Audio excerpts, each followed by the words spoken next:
Olá, amigos! É muito bom vê-los aqui mais uma vez para uma incrível jornada pelo mundo do agronegócio.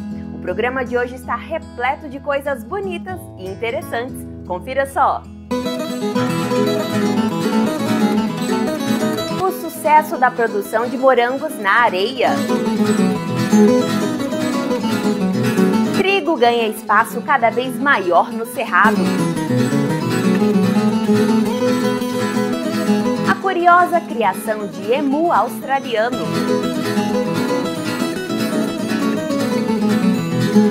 E como se livrar da mosca dos chifres. Começa agora o programa Revista Rural, a sua revista eletrônica do agronegócio.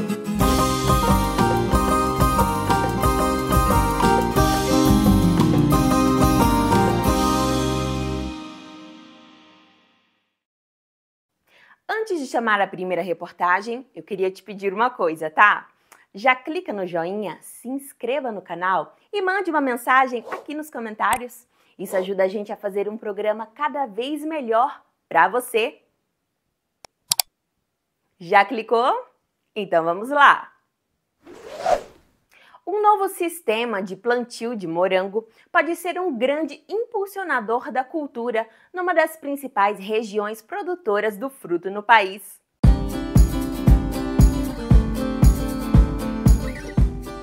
Conhecida como a capital do morango, Atibaia também está se tornando referência na produção de mudas em canteiros com areia.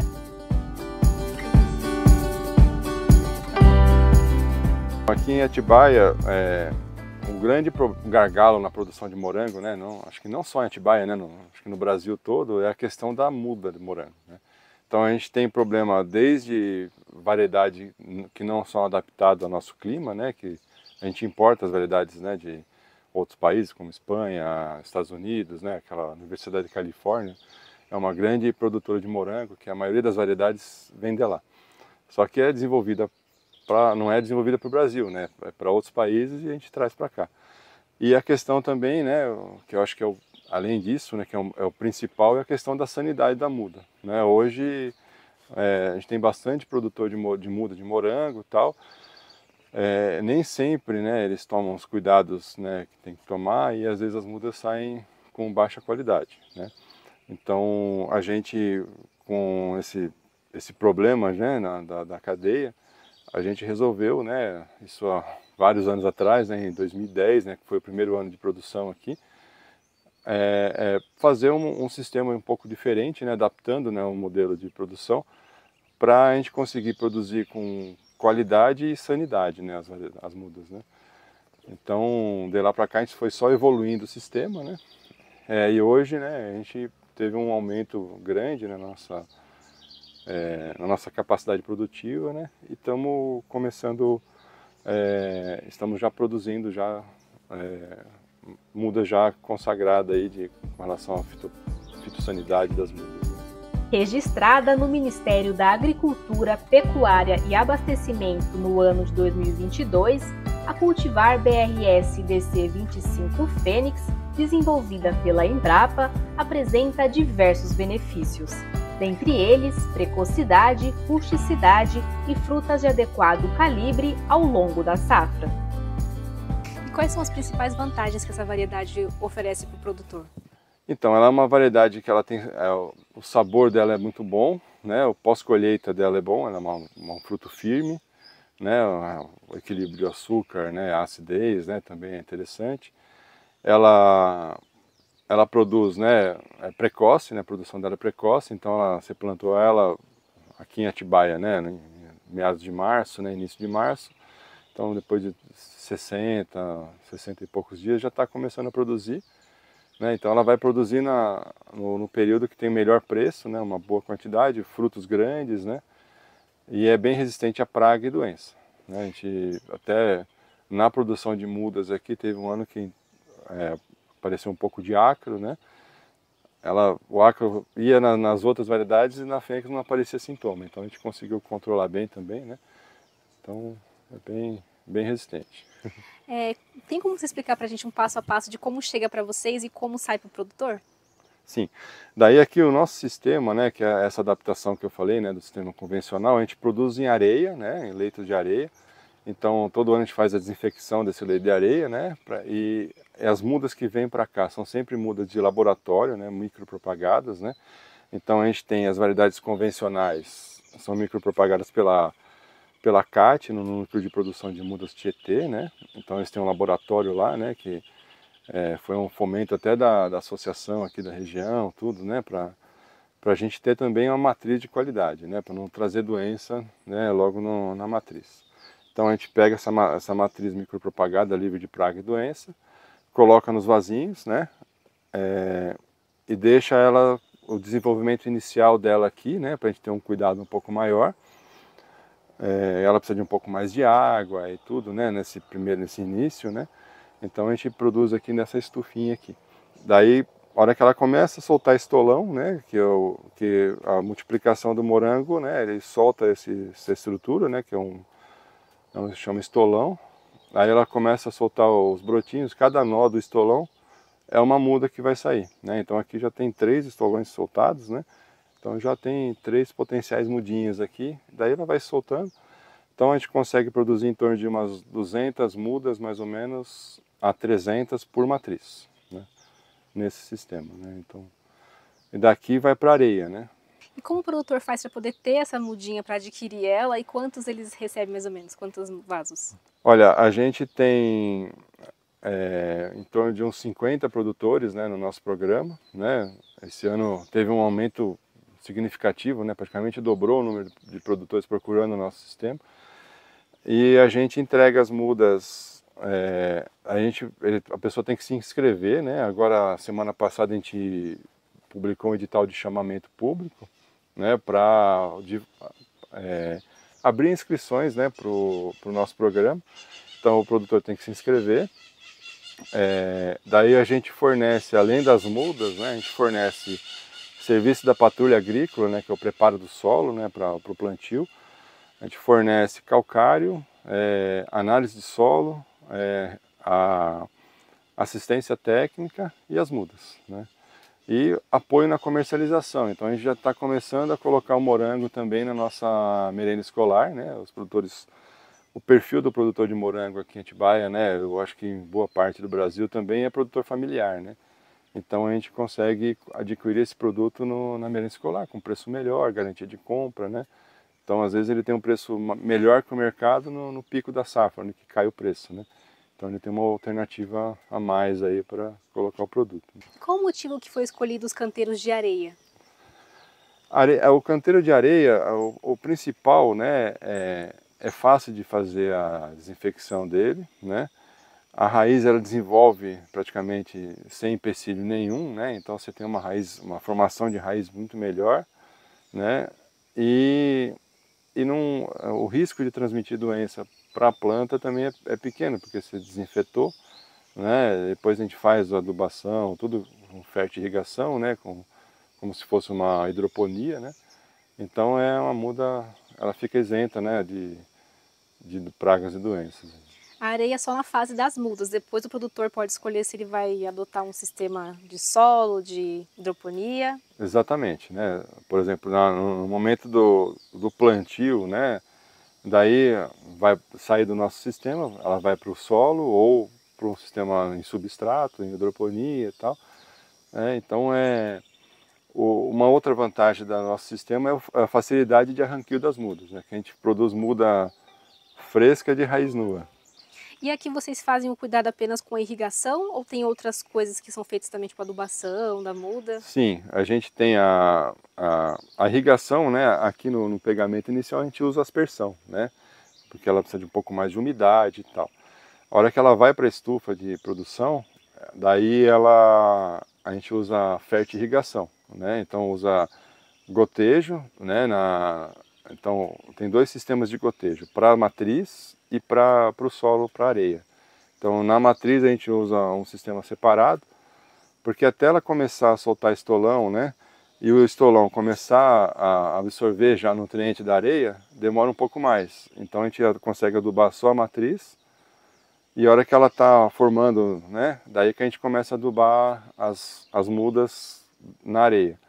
Então, enquanto a muda está dependendo da matriz, a gente aduba só a matriz. A hora que ela está por si só, daí a gente começa a adubar a areia. Então economiza um pouco de fertilizante. Além de fornecer mudas de qualidade, o programa de revitalização da cultura do morango também favorece a diversificação de culturas. Keiji, entre os atrativos aqui do turismo rural, os morangos estão incluídos, né? Então, aqui nós começamos com as orquídeas, né, já há muitos anos atrás, e o morango foi um atrativo a mais, né? E faz 6 anos que a gente começou e desde quando nós começamos tem tido muita procura, tem dado um bom resultado. Recentemente vocês começaram também a produzir a variedade Fênix, né? Isso, como a gente faz parte do projeto de revitalização do morango aqui de Atibaia, então nós tivemos acesso, né, às mudas da Embrapa.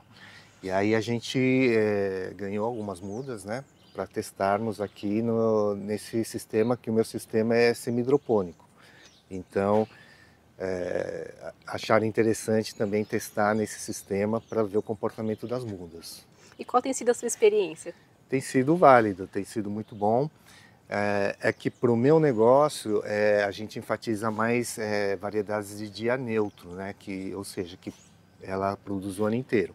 As variedades da Embrapa, a Fênix e as outras são de dia curto, no primeiro momento, né? Mas foram muito bem, elas produziram bem. A Fênix teve a questão da precocidade, né? Ela produziu bem antes das outras.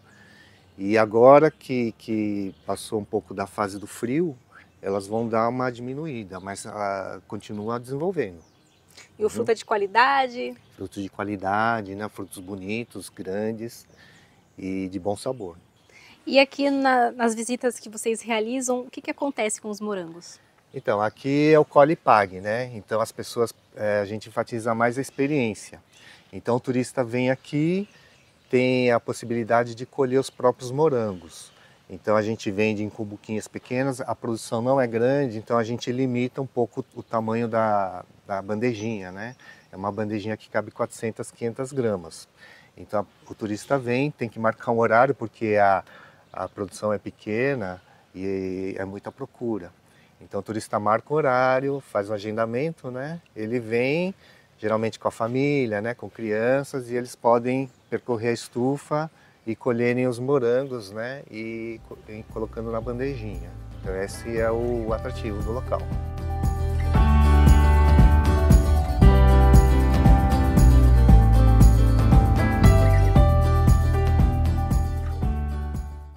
Gostou dessa reportagem? Então não deixe de fazer o seu comentário aqui abaixo. Se quiser, pode sugerir outros assuntos também. Suas ideias são muito bem-vindas. E o seu comentário pode ser lido aqui no próximo programa. Não esqueça de dizer seu nome completo e onde você mora. Mande sua mensagem, queremos ouvir você! E queremos agradecer as mensagens de carinho dos nossos espectadores. Samuel Santana, Alex Cidreira, José Oliveira, Raimundo Freitas, Luiz Alberto Aguiar Gonçalves, Edson Tristão, José Paulo Gerardi, Severino Gimac, José Marim e Vilma Pérez. O Cláudio Melo de Cacoal, Rondônia, e vários outros espectadores pediram o contato do criador de porco caruncho, mostrado aqui na semana passada. O pedido de vocês é uma ordem, então não percam tempo e anotem aí. A Margarida Pacheco, da Bahia, está tendo problemas com suas árvores frutíferas. Olha, Margarida, acreditamos que o pessoal da Embrapa Fruticultura pode estudar seu caso e te dar boa orientação a respeito para corrigir esse problema. Anota o telefone e dê uma ligadinha para eles. Acho que vai ajudar.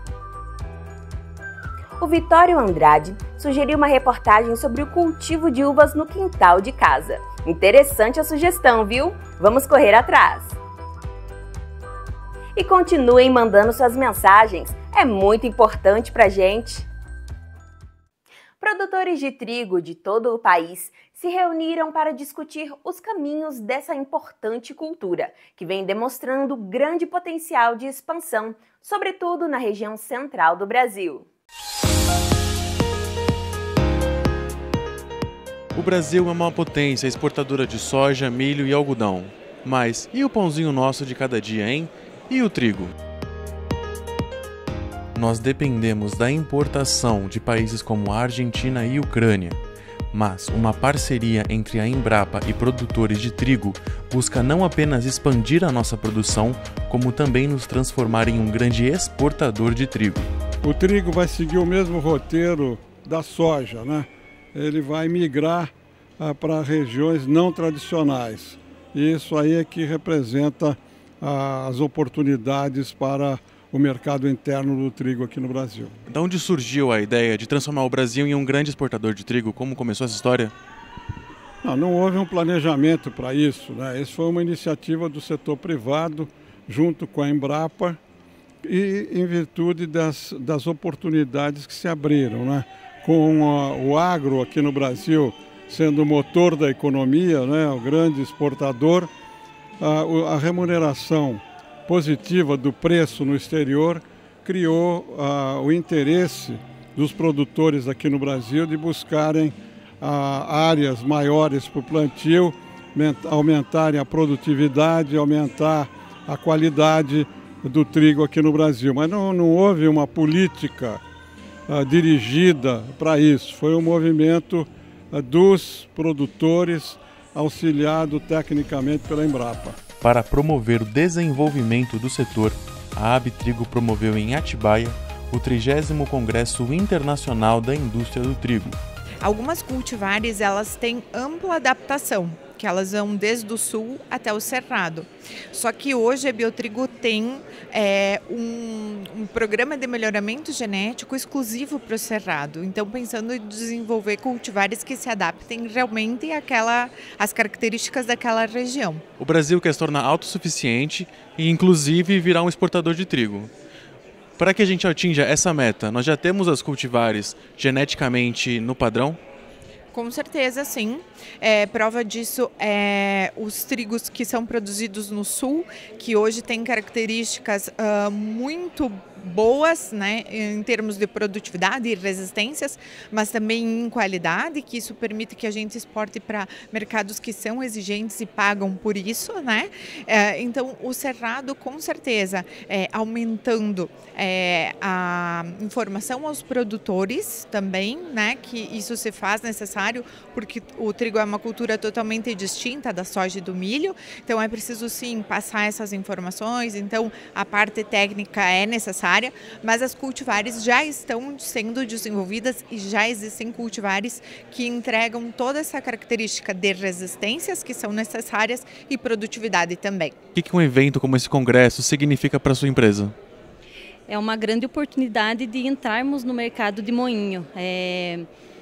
Nós vínhamos então com outros segmentos, é nosso primeiro ano aqui na feira, então a visibilidade que essa feira traz para nós como fabricantes, né, fornecedores, é muito importante.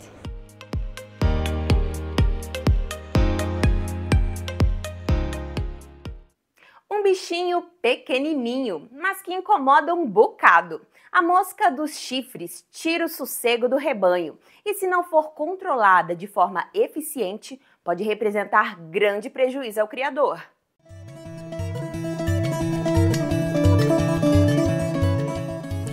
A mosca dos chifres é um parasita bastante desafiador para a pecuária. Por ser um país tropical, o Brasil se torna favorável às infestações desse bichinho, que apesar de pequeno, causa um problemão para quem mexe com gado. É um parasita hoje que a gente está vendo muito que está trazendo muito prejuízo para o pecuarista, em termos de ganho de peso, produtividade, né, o desempenho, melhorar o desempenho do animal.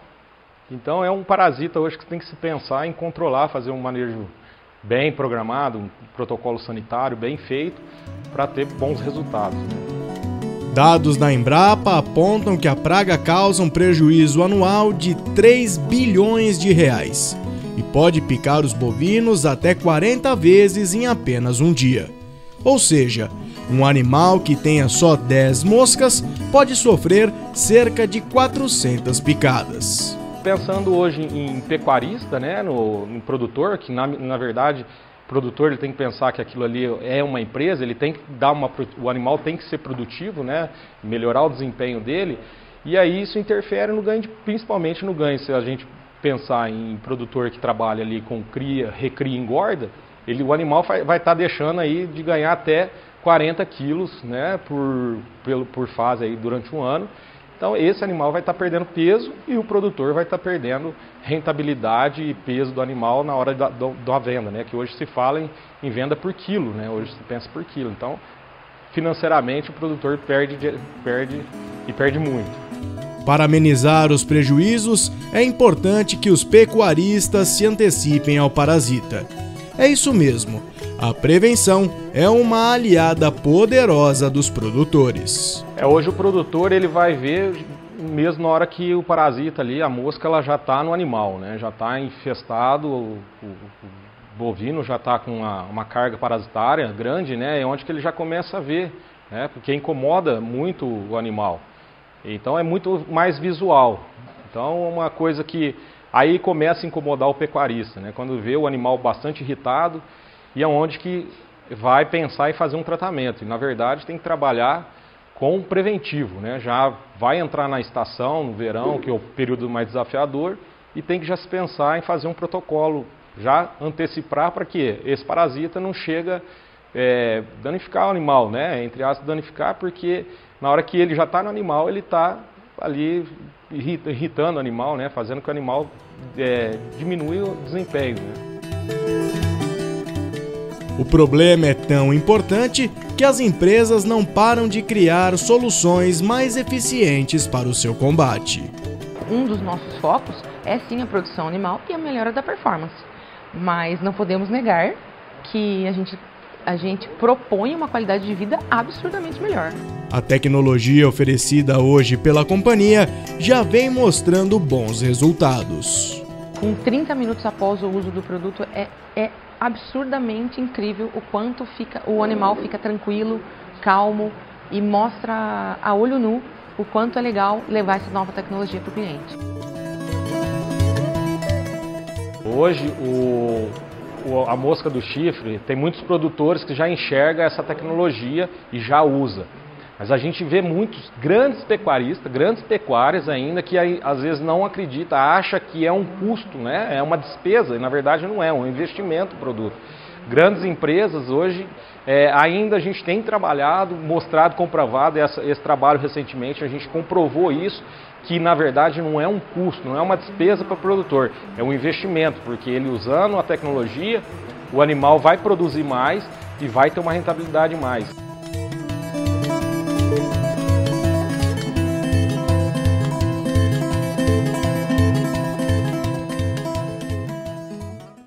Conhece o emu? Essa ave exótica, originária da Austrália e prima do avestruz, vem despertando um interesse cada vez maior dos criadores. Se eu te contar que encontrei um ovo de dinossauro, você acredita? Talvez não, né? Mas eu estou aqui com um animal muito semelhante, são os emus. Vamos conhecer? Com a aparência exótica e o comportamento dócil, o emu australiano vem conquistando espaço no Brasil, principalmente entre os criadores de pets. E além da semelhança com animais pré-históricos, eles também podem ser confundidos com aves como as emas e os avestruzes. Todos eles são da mesma família, que são os ratitas, né?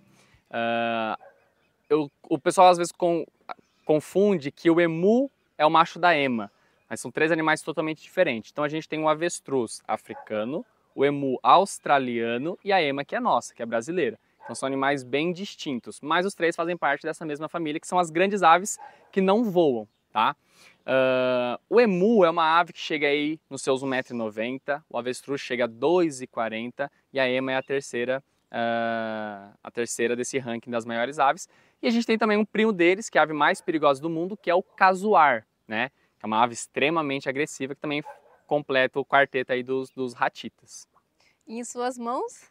Aqui a gente tem também uma grande diferença, né? Enquanto o ovo do avestruz e da ema são brancos, mais convencionais, a gente tem aqui o ovo do emu australiano, que tem essa coloração esverdeada, azulada, muitas das vezes até preta, né? Às vezes bota um ovo bem escuro, né? É um ovo assim pequeno, né? Não é muito grande, igual do avestruz.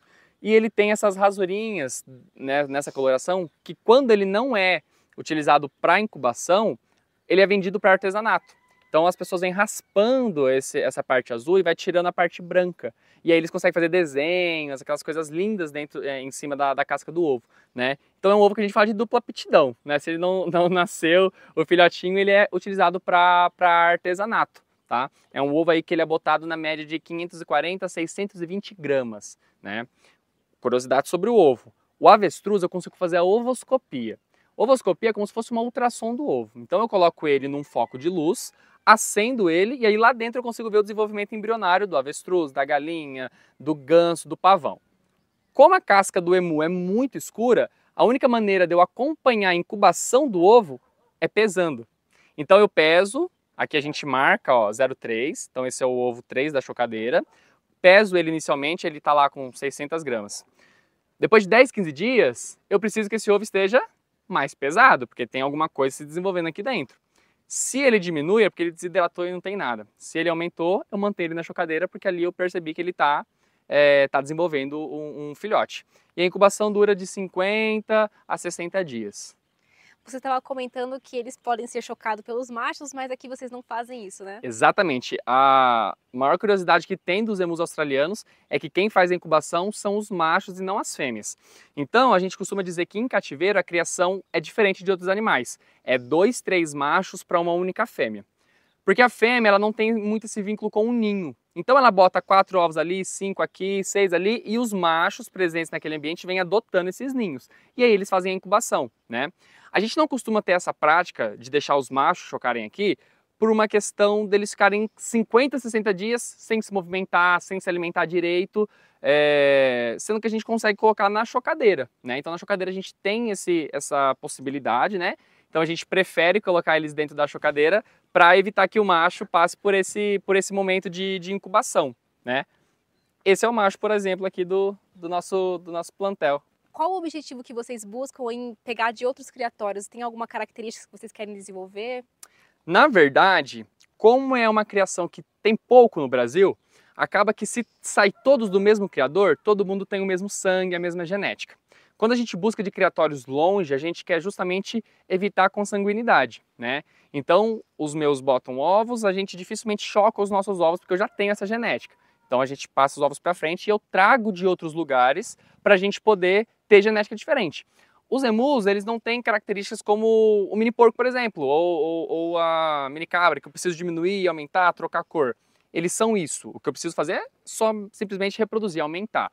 Mas aí tem aquela questão da consanguinidade. Se eu começar a cruzar muito a mesma genética, eu vou acabar refinando esses animais e eles vão ficando menores. E a nossa ideia é que eles se mantenham sempre saudáveis. Então, o único motivo para a gente trazer ovos de fora é trazer uma genética diferente, um sangue diferente que a gente chama de choque de sangue. Então eu trago uma genética totalmente diferente da outra e dou um choque de sangue criando uma nova que não tem vínculo nenhum uma com a outra.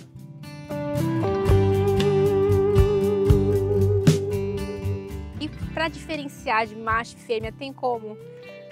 Bom, a gente fala que os emus, eles não têm dimorfismo sexual. O que é dimorfismo sexual? Eu bater o olho no animal e eu identificar por características claras quem é o macho e quem é a fêmea. Então, quando eu olho um galo e uma galinha, eu já sei quem é o macho e quem é a fêmea, sem dúvida, um pavão.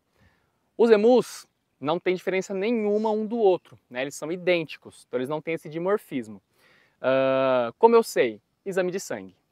Ou observando, né? Então, quando são filhotes, eles não têm nenhum tipo de vocalização, eles não emitem nenhum som específico, a gente faz o exame de sangue, através do DNA eu consigo sexar esses animais, né? E aí eu formo os casais.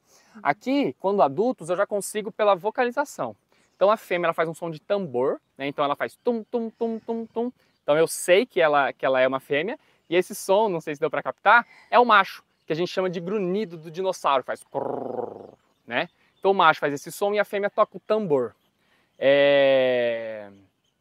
Então a gente consegue diferenciar dessa maneira, né? Ou então com o exame de sangue. Comportamento também, né? Observar o macho que cobre, a fêmea que que deita, né? Quando ela está na época de reprodução, ela sempre, o macho se aproxima e ela deita. Então eu consigo observar quem é o macho e a fêmea no comportamento. Além do ovo bem característico, as asas e as patas dos emus também chamam a atenção, já que relembram algumas formas físicas dos dinossauros.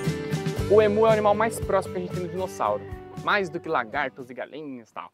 Então, a gente tem aqui as características desse pezão muito pré-histórico, com esse couro, né, bem bacana. E eu brinco com as crianças. Como era o bracinho do dinossauro, né? Pequenininho, curtinho. E então a gente tem essa característica também no emu, né?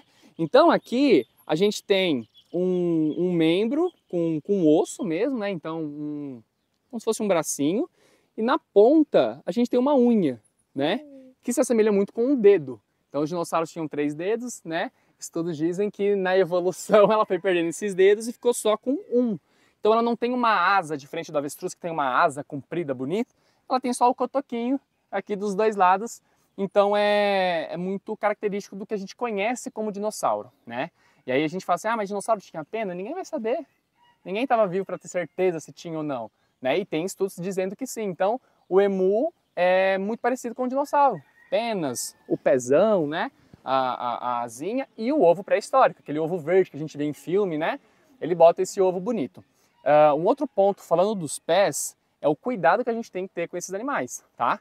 Então, como vocês podem perceber aqui, eu tô sempre atrás dela. Aqui atrás ela não pode fazer nada comigo. A partir do momento que eu vou pra frente, o bico dela é super tranquilo, bica, não dói, é o pé, o chute. Então, a defesa desse animal é chutar, né? Então, se eles se sentem ameaçados, eles chutam a gente. Então, a gente nunca pega eles por frente, sempre por trás. Aqui atrás ela não consegue dar o coice igual o cavalo dá para trás, sempre para frente. Com relação ao comportamento, eu posso estar enganada, mas parece que eles são menos agitados do que os avestruzes. Aqui no Brasil, criados em cativeiro, eles se adaptam muito bem a essa criação ornamental, em contato com pessoas, são bem tranquilos, são dóceis. Tem casos na Austrália deles serem bem agressivos, mas porque são animais selvagens lá, né? Mas aqui pra gente eles são muito mais dóceis do que o avestruz, tá? Para criar um animal desse é mais tranquilo com o avestruz, até porque eles ficam aí na sua média de 1,80 m, 1,90 m quando esticados, né? Então é mais fácil, o espaço é menor e são mais dóceis. O comportamento deles na fase reprodutiva é um pouquinho diferente. A fêmea ela fica mais dócil ainda porque ela acaba reconhecendo a gente como um grande emu, né? Então a gente chega perto dela, ela deita, né? Então ela fica mais suscetível a predadores também, porque ela está a todo momento se deitando, né? Então ela fica mais mansa nesse quesito, e o macho não, o macho ele fica mais agressivo, ele não gosta que a gente fique toda hora pegando na fêmea, toda hora fica entrando no espaço dele, porque ele está nesse momento de reprodução. Então na fase reprodutiva eles são um pouquinho mais agressivos na deles, mas durante o ano todo são muito tranquilos, são belezinhas, mais do que o avestruz, que também tem essa mesma curiosidade, coisa que brilha. Então tem que tomar muito cuidado ao entrar num piquete com avestruz de brinco. Eu tirei todos os meus brincos e perks, porque eles pegam tudo. Cuidado com preguinho, porquinho no chão. Eles vão pegar lacre, tudo que brilha eles querem beliscar, né? Então tem que tomar muito cuidado com isso. O ambiente deles tem que ser sempre vistoriado, sempre limpo, porque eles comem. Tudo eles querem colocar para dentro. E quem compra um animal desse é com qual finalidade? Agora no Brasil a gente tem também, assim como o avestruz, uma criação para abate, mas ainda é uma ave mais nova, menos conhecida no Brasil. Tanto que muitas pessoas confundem, a hora que chega aqui e fala, esse é o avestruz. Não, né? Então ainda, acho que 90% pet, por serem muito mansos, né? Então tem muitas chácaras pequenas, sítios, que querem ter um bicho diferente e acabam comprando o emu australiano para pet, simplesmente para pet, a produção dos ovos, para tirar mais filhotes e assim vai. Mas hoje eu acho que 90% é pet. E qual é a estrutura necessária e a alimentação que eles precisam? Tá. Quando filhotes, a gente segue ração inicial para os seus 30, 40, 50 dias, né? Cada criador segue um padrão, mas de 30 a 50 dias a ração inicial, passa para a ração de crescimento durante toda a fase de crescimento e a ração de postura durante a postura. Assim como a avestruz, a gente também acaba adicionando um pouquinho de milho e ração de cavalo para poder dar uma potencializada, né? Mas eles não têm tanto esse déficit nutricional. Eles já são, a ração que a gente dá de galinha e cavalo já é o suficiente, né? A gente entra com bastante couve, eles gostam muito de comer na mão da gente, couve, folhas escuras, que vão dar esse complemento. Não pastam tão bem quanto o avestruz, né? O espaço deles precisa ser um espaço grande, são animais que eles dão uma loucura neles, eles querem correr, eles querem gastar aquela energia, então precisa ter um espaço grande, espaço de sombra, espaço de sol e chuva, que eles amam água. Eu não sei porque esse animal não é considerado aquático, que eles nadam muito bem, eles entram dentro de água, ficam só com a cabeça para fora. Então eles gostam muito mais de água do que o avestruz, né? Então a gente dá banho frequente. Até por eles terem vindo de um lugar muito quente, né? A Austrália, eles precisam estar sempre se refrescando. Então, choveu, eles estão na chuva. Colocou água no bebedouro, eles querem que jogue um pouquinho neles, né? Então isso é uma prática que a gente faz de enriquecimento ambiental, deles se sentirem mais tranquilos, né? Então a gente tem essa questão deles gostarem muito da chuva, se proteger da sombra porque sentem muito calor, e um espaço grande, né? Um ponto importante que a gente sempre fala é tomar cuidado com o material que a gente vai fazer o cercado, tá? Esse material a gente não pode oferecer risco para os animais. Como eles têm um pescoço muito comprido e eles acabam raspando, né, nas beiradas, é importante que essa beirada seja revestida de madeira e nunca usar materiais que possam cortar por conta do pescoço ser uma parte delicada, né, e eles ficarem sempre raspando por ser muito comprido. Então, escolher o material correto, um material que não vai oferecer risco, um ambiente limpo, se possível, água, um ambiente que eles possam nadar e oferecer esse algo a mais para eles, que eles gostam muito de se refrescar. Acho que seria o ponto mais importante para os emus. E com relação a doenças, como vocês fazem para prevenir, além do bom manejo? A gente mantém também a vacinação iguais das aves, então a gente entra com bolba, Newcastle, coriza, todo o protocolo que a gente serve nas aves, a gente faz neles também. E a vermifugação a gente também faz via oral. A gente entra sempre com o Hipercol, né, por ter oral, e depois a gente vem trocando os princípios ativos. É importante a gente não... Caiu por terra aquela questão de fazer a vermifugação a cada 2, 3 meses. A vermifugação ela precisa ser feita quando necessário, né? Então a gente faz a coleta das fezes desses animais, a gente leva para um laboratório, faz o APG, né? E ali a gente vai ver se precisa vermifugar ou não. O uso indiscriminado do vermífugo vai fazer com que pare de servir, né? Então a gente faz sempre esses exames, que é muito fácil, pelo microscópio eu consigo ver se tem a necessidade de fazer vermifugação ou não, e aí a gente entra, né? Isso em todos os animais. A gente começa a adotar essa prática de não, a cada 2, 3 meses eu vou entrar com vermífugo. Não, se não precisar, não. Se não tiver necessidade, né? Não precisa. Então a vermifugação neles é importante quando necessário, a vacinação é importante e o bom manejo.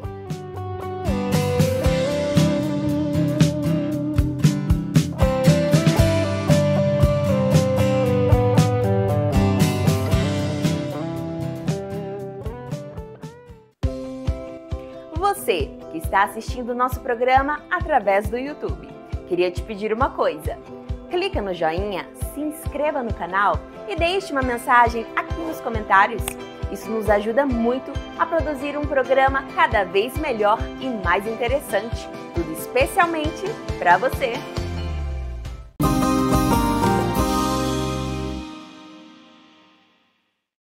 A ferrugem asiática tem prejudicado a sojicultura brasileira há mais de 20 anos. Um especialista da Embrapa dá importantes dicas de como controlar e evitar maiores danos à lavoura. Há 2 décadas presente no Brasil, a ferrugem asiática segue sendo a principal doença que ataca a soja brasileira. E manejá-la corretamente é fundamental para o sucesso da atividade. Desde o início, né, nós sabíamos já do potencial destrutivo, né, pela agressividade do fungo causador da doença. E nós tivemos ali, principalmente no início, quando não se tinha, muitos agricultores não conheciam a doença, não se sabia não se tinha fungicidas também, não se sabia o efeito dos fungicidas. Tivemos bastante perdas, né, ocorrências de epidemias que levaram a perdas em alguns locais, em algumas safras, né. À medida que os anos foram passando, as safras foram passando, nós fomos evoluindo, né? O consórcio anti-ferrugem foi uma iniciativa bastante importante, porque uniu cadeia várias entidades, instituições, universidades, né? E empresas privadas também, uniu num esforço conjunto ali para combater a doença e desenvolver formas de manejo da doença. O chamado custo ferrugem é elevado, já que os prejuízos são sérios. Medidas como o vazio sanitário, calendário de semeadura e o plantio de cultivares precoces passam a ajudar o sojicultor a controlar a doença. O desenvolvimento de cultivares resistentes também é um fator importante, né? Já temos cultivares com resistência presente no mercado, mas ainda precisa evoluir mais. Então, em resumo, nós temos tido sucesso no controle da doença, mas ela é um desafio constante, né? Que nos traz prejuízo, né? E nos traz bastante trabalho, mas nós estamos conseguindo controlar.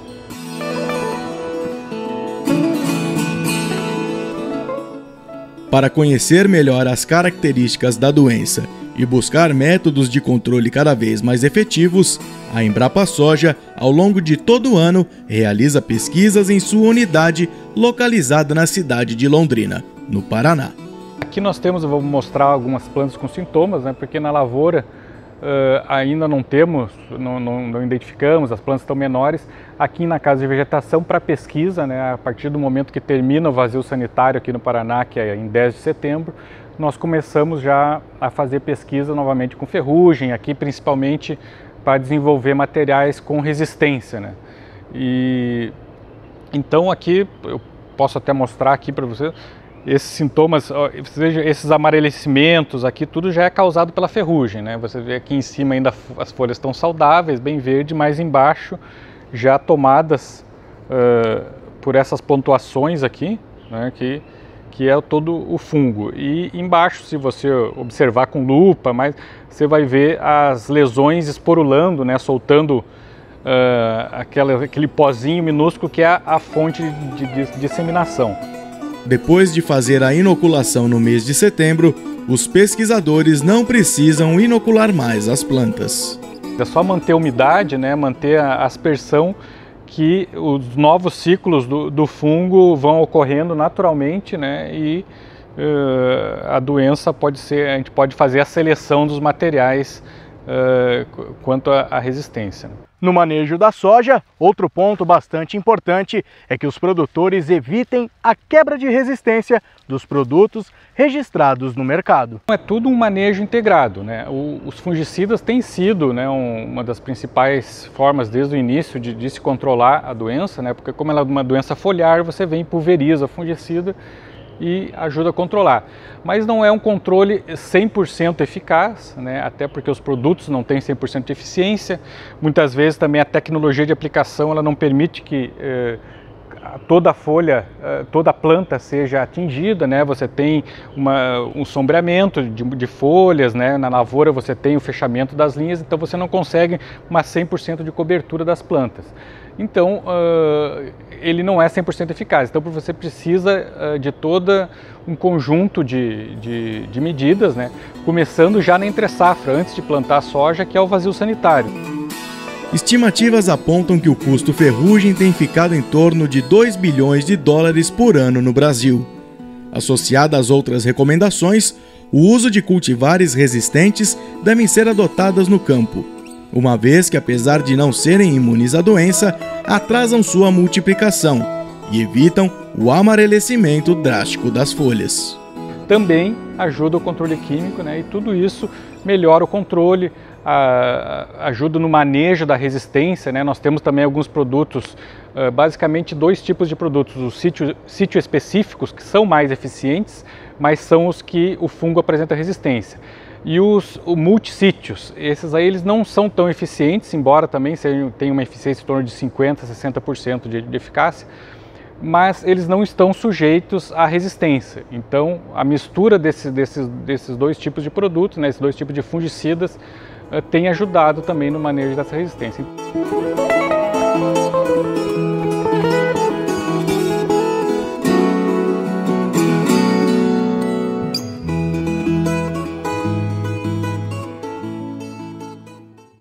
O Congresso Brasileiro das Mulheres do Agronegócio mostrou um aumento expressivo no protagonismo feminino no setor, mas ainda há um longo caminho a trilhar.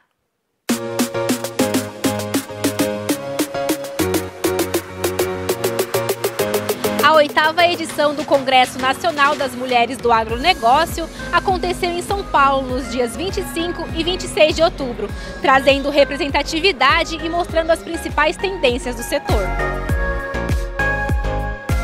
Do ponto de vista de vocês, qual a importância de estar nesse evento?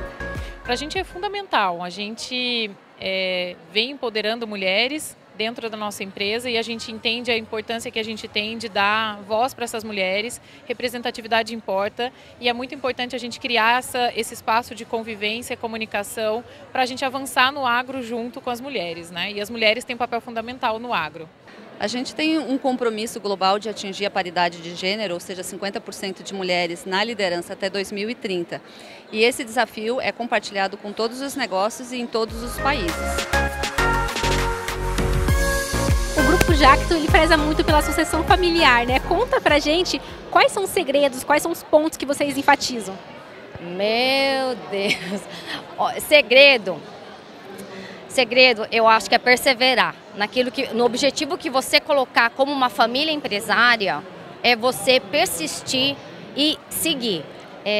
Muito amor, muito perdão, muita união, e aí tudo isso você tem que trabalhar. A comunicação da família precisa ser trabalhada, decidir o que a família quer ser, para onde a família quer ir, são coisas que a gente tem que aprender a sentar e conversar, que é difícil, né?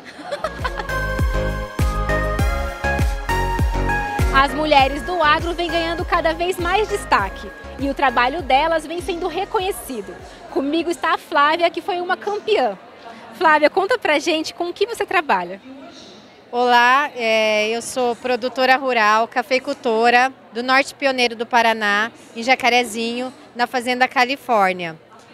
A minha história no agro começou em 2004, quando eu e meu marido assumimos a gestão e lá começou o nosso grande desafio. A propriedade tinha sérios problemas com passivo ambiental, possuía 80% da área, era arrendada para cana-de-açúcar, com problemas de compactação, erosão de solo. E a gente tinha também 20% de café, só que esse café era num sistema totalmente adensado, mão de obra manual, com carpas manuais, com problemas de decaptação do horizonte superficial do solo, problemas de compactação. E aí começou o nosso desafio de gerir a propriedade de maneira a fazer essa recomposição, essa recuperação, tanto da parte ambiental como da parte de manejo, conservação de solo. E aí, bom, vamos criar a missão, né, para poder embasar todas as nossas atividades na fazenda. E aí criamos a missão da fazenda, que seria, até hoje, produzir alimentos de qualidade para o consumidor, para o meio ambiente e para a sociedade. Eu sou gerente do agronegócio há mais de 15 anos. Represento, desde o primeiro congresso, aqui com essas mulheres fantásticas, represento o Bradesco, da área de planejamento estratégico, marketing, comunicação. Então, estou nesse evento desde o primeiro, com muito orgulho. E dada a importância das mulheres no agronegócio, a mulher tem um papel de protagonismo total, no agronegócio, trabalha com empenho, com organização. Então as mulheres nos enchem de orgulho, todas nós que participamos do agro, e como o Bradesco dá importância a isso, estamos desde o primeiro e vamos para muito mais eventos daqui para frente.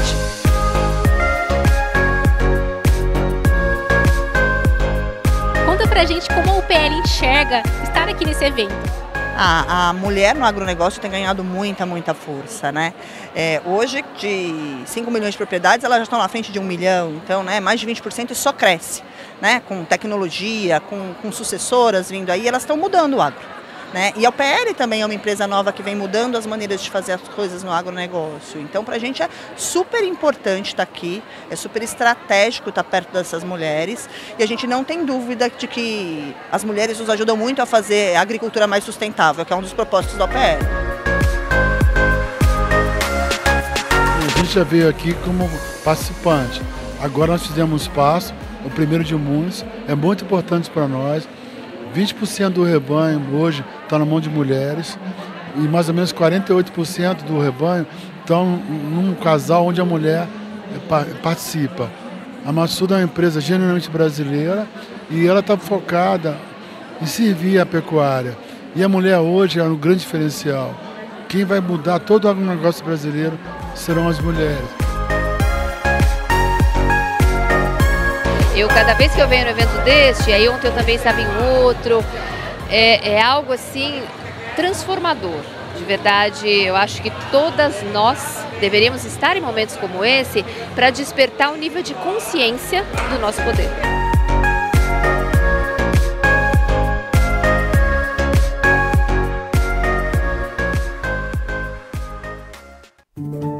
A gente vai ficando por aqui. Não esqueça de se inscrever no canal e clicar no sininho para ficar por dentro de tudo.